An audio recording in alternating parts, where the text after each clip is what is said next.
भीष्म पितामह जिस समय सेनापति बने तो रोज 10,000 महारथी मारते थे, लेकिन एक भी पांडव को खरोच नहीं आती थी, तो दुर्योधन जल जाता। भीष्म जैसे सेनापति एक भी पांडव नहीं मारा गया, तो उनके शिविर में जाकर के रोज इस बात के लिए झगड़ा करता। तो भीष्म जी भाव में आए तो 5 बाण निकाल के रख दिए और कहा, कल मैं यदि जीवित रहा तो 5 पांडवों का वध निश्चित समझो। खबर फैल गई पूरे दोनों शिविरों में। इतने में द्रौपदी जी आ गई। बोले प्रभु सुना? बोले हाँ। द्रौपदी जी का, अच्छा अपने दासी के कपड़े लाओ। भगवान ने दासी के वस्त्र पहने। द्रौपदी का आगे आगे चलो भीष्म पितामह के शिविर की तरफ।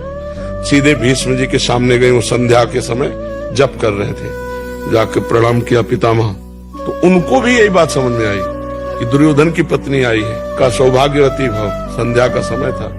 तब द्रौपदी जी ने हटाया और कहा कि आप प्रण करते हो सौभाग्य उजाड़ने का और आशीर्वाद देते हो सौभाग्यवती भव का। हम क्या माने कि कौन सा भीष्म सत्य है, सौभाग्य उजाड़ने वाला या सौभाग्य देने वाला? भीष्म जी का माला छूट गया। उनका वो कहा जो तुम्हें यहाँ लाया है, क्योंकि इतनी चतुराई से तेरे को यहाँ तक इस समय पहुंचाना केवल उसी का कार्य है। भीष्म जी ने जब देखा तो कहा, बेटी तेरे सौभाग्य को कौन उजाड़ सकता है?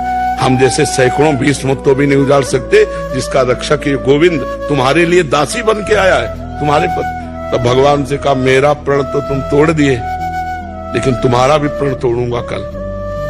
तुमने कहा युद्ध में अस्त्र ग्रहण नहीं करूंगा, और कल मैं गंगा का पुत्र नहीं कहूंगा अगर तुमसे अस्त्र न ग्रहण करा। तो भगवान ने कहा, ये तो बात हो जाएगी। प्रभु अगर जीवित रहा तो मैं बाण संधान करूंगा पांडवों के ऊपर। तो आप ये करना कि जो ही मैं युद्ध क्षेत्र में जाऊं कल, तो सामने शिखंडी को खड़ा कर देना। शिखंडी आज भी मेरी दृष्टि में अंबा है, और मैं स्त्री पर कभी बाण नहीं चलाता। इतने में अर्जुन से कह देना मुझे बाणों की सैया पे सुला दे। अब भगवान लौट करके आए तो देखा पांडव चैन से सो रहे हैं। तो पांडवों को जगाया। उनका भीष्म ने प्रतिज्ञा की है 5 पांडवों को मारने की। बोले हाँ पता है। बोले तुम चैन से सो क्यों रहे हो? बोले जिसके तुम रक्षक हो तो चैन से हम सोए, आप खुद व्यवस्था करो। अगर भगवान का भरोसा है तो चैन से सोओगे, वो व्यवस्था खुद कर देंगे।